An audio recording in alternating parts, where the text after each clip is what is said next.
Hey everyone, today we start looking at Jacob being deceitful. When Isaac had grown old and his eyesight was failing, he summoned his older son Esau and said to him, "My son," and Esau said, "I'm here."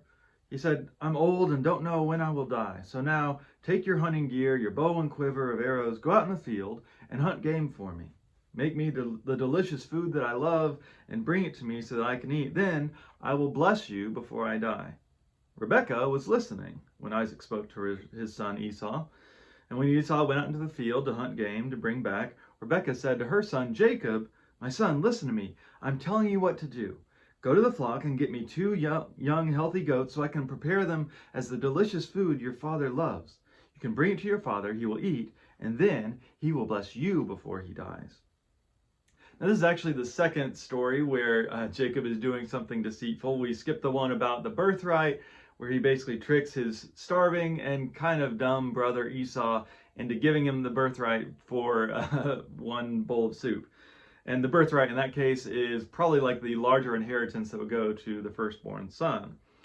And so we see something similar here where we have bad choices that actually work out for the people making them. Right, Rebekah decides to trick her blind old husband. Jacob happily obliges and dresses up and goes along with this whole thing.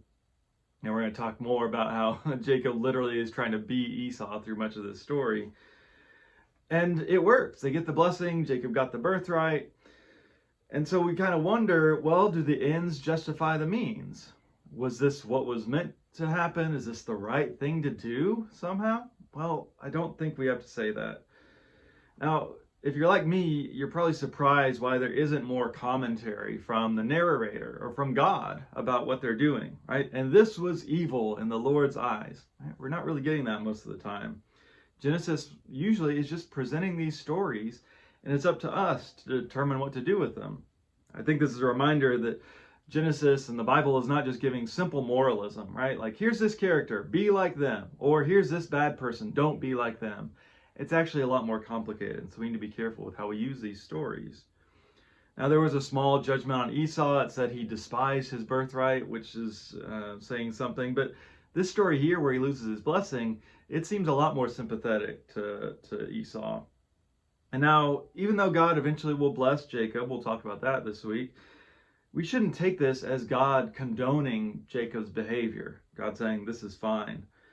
We cannot buy into the un-Christ-like idea that the ends justify the means, that we can achieve good by using evil or wrong methods.